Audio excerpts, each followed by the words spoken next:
All right, let's talk friction. Friction is one of the many forces that was listed on the sheet that I gave you. I hope you took some time to commit those to memory. It just makes the whole process go a lot easier. But let's talk about friction a little bit. Friction is a resistive force that acts against motion. So it's never a force that will help a system. It always takes away from the energy or the velocity that's there. So let me tell you a little bit about what friction is not. Friction is not a component of weight, and that is kind of counterintuitive. Most people think that the heavier an object is, the more friction there will be, but there's other factors involved when determining friction, and I'll tell you what those are in a minute. Friction is a component of the normal force. When we do free body diagrams, we will map out all the forces. That'll make this process easier. And sometimes normal force is equal to the weight, but sometimes it's not. That's why friction does not depend on the weight. It depends on the normal force. Let's see. It is not affected by the surface area. Again, counterintuitive. It doesn't matter how much is in contact. And I have a lab for you all that I hope will verify this idea. And it's not affected by the velocity. So the faster you go, it doesn't mean there's more friction between you and the road. I'm not talking air resistance here. I'm talking friction between two materials that are sliding together. So those are some things about friction, what friction is and what it isn't. What friction also, I have one more thing actually. It's affected by the materials involved. So it's not affected by these two things. And we'll talk about that a little bit more when we get to the equation. Okay, there are two types of friction. We have static friction, and that's the friction that you have to overcome to get it to go, to get an object moving. I don't know if you all have much experience in moving, but when you're moving or you're sliding something, it takes a lot more of a push or a pull to get the object to move. But once you get it going, it's much easier. That's because there's two types of friction. The first one is static friction. That's the one you have to overcome to get it to go. And the second one is kinetic friction. And that's what you must overcome, or at least equal, if you want to keep the object going. Okay, if you equal friction, then the object will move at a constant speed. But if you put in more force than friction, then you will cause the object to accelerate. And I have some sample problems, and I'll show you both. Alright, if you want to go ahead and pause the video so you could take some time and write all this stuff down. I do realize I went through it. Okay, what's next? The next thing are the equations. Let's take a look at the equations here. Force of friction is really easy. The equation for friction is, force of friction is, this is mu, mu, sort of like the Pokemon character mu. And so it's mu times the normal force. What this mu is right here, it stands for the coefficient of friction.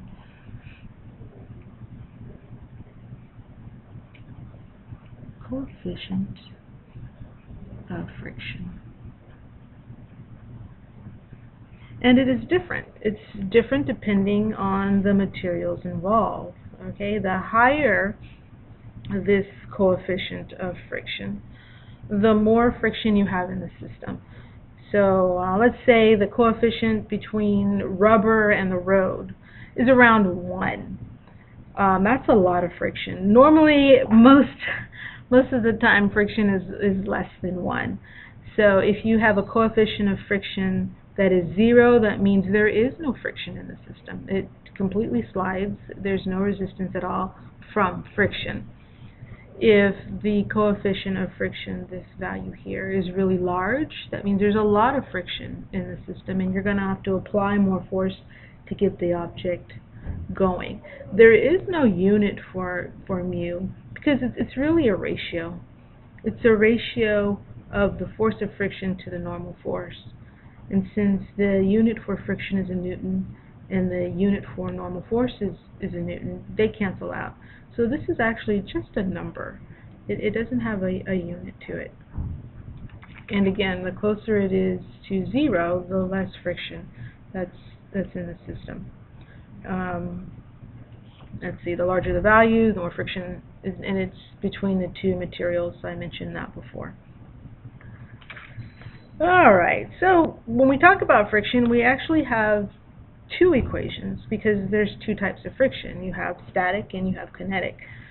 So this here, where you have mu sub s, that s stands for static friction. So this equation will calculate the friction you need to get an object going.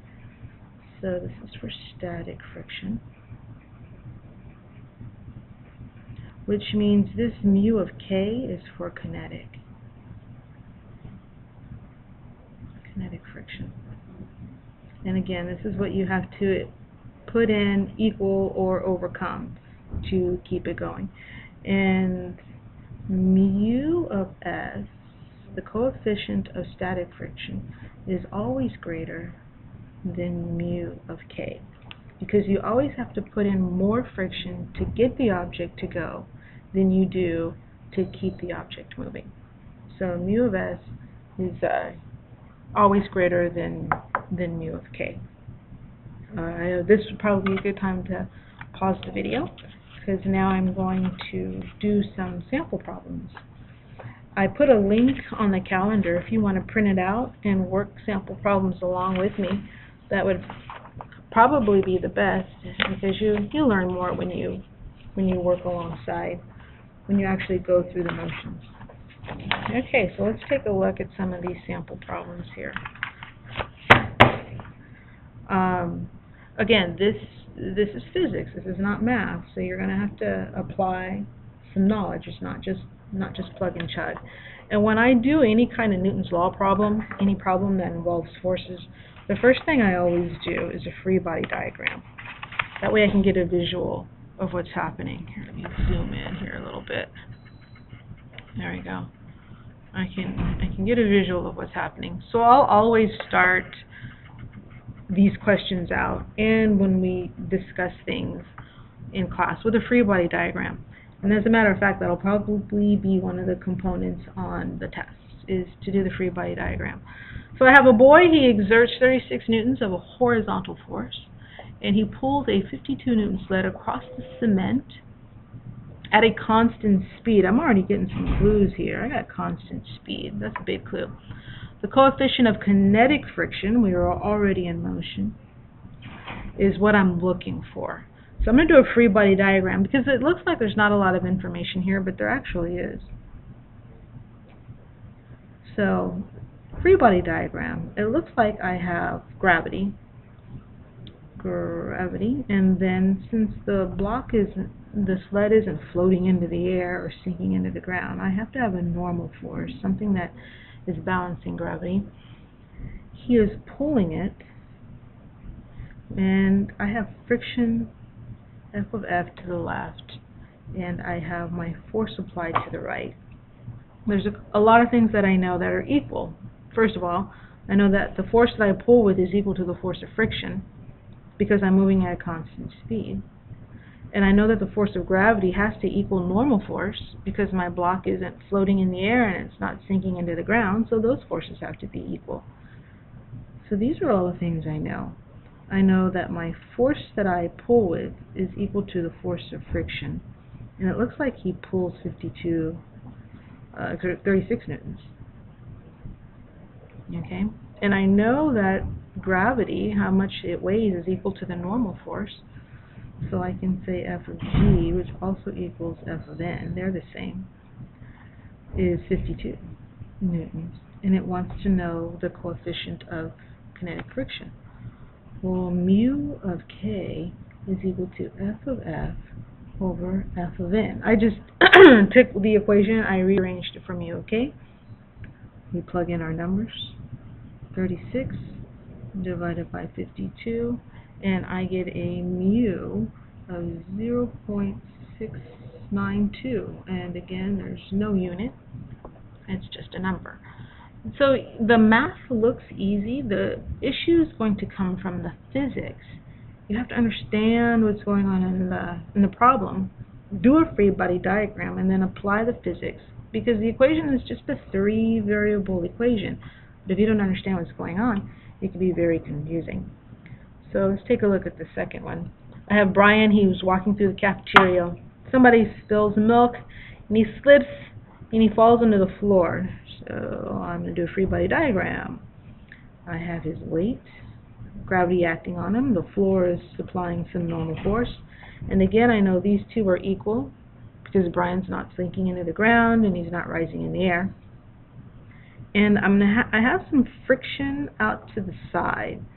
Well, first of all, I know friction is in the system because it already says sliding friction, and I have a coefficient. So I know there's friction in the system. He could have an applied force. I don't know for sure. It doesn't say. And we'll see if we even have to track that number down to solve the problem. Alright, so I know that f of g is equal to f of n. These two are equal. And it says he weighs 420 newtons.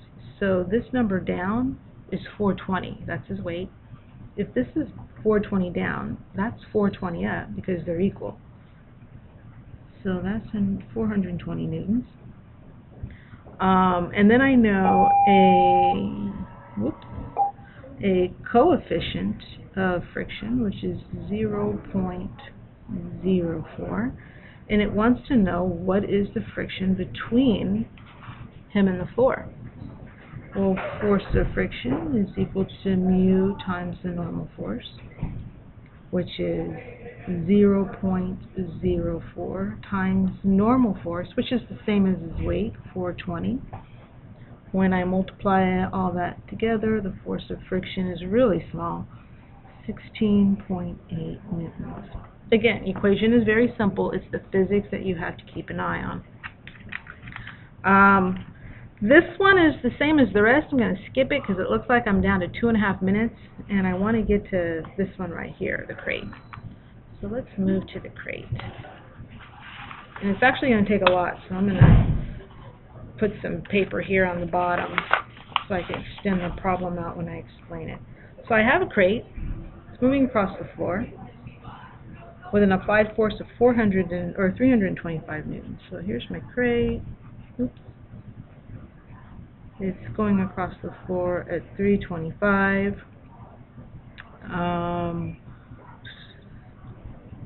And I have a force of friction out the back. I know it's accelerating, so these two cannot be equal.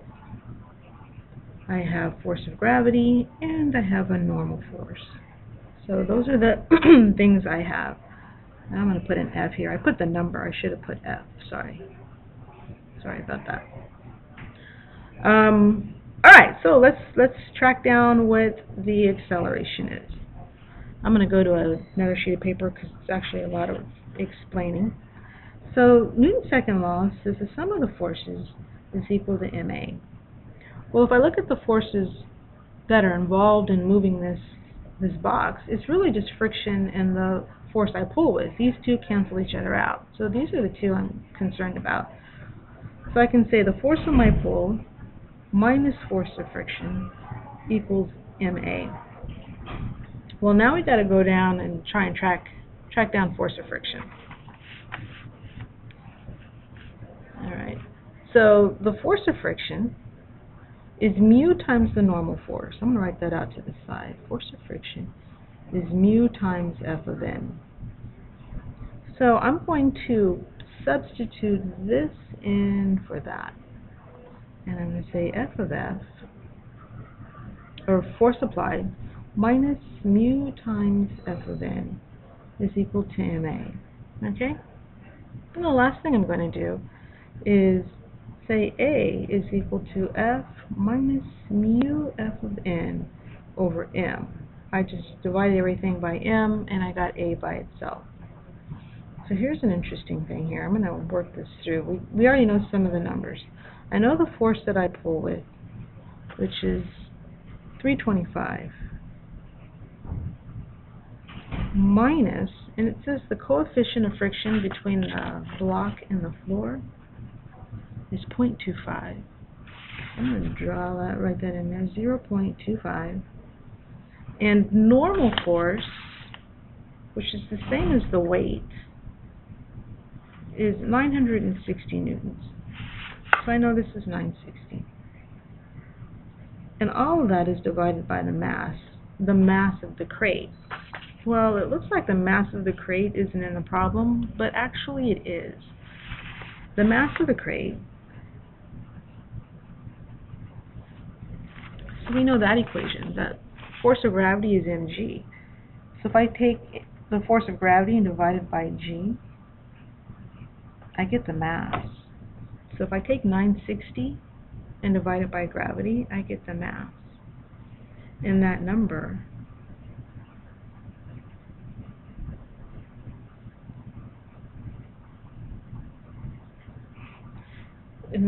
actually turns out to be, I have it all written down here on another paper, 97.96. 97.96. So I took 960, divided it by 9.8. That gives me m. That's how I got that number right here. Then when all is said and done, and I punch it on the calculator, I get an acceleration of 0.868 meters per second. So there's that problem. Right, that takes us through almost all of the sample problems. Go ahead and stop and review these if you need to. We'll start tomorrow's class with any questions over these, and then we're going to move on because we're going to add vectors into this. So I want to make sure before we get into vectors that you understand Newton's laws, because again, once we tie in that second component, it can get a little confusing. So if you have any questions, write them down and bring them to class, and I'll see you tomorrow.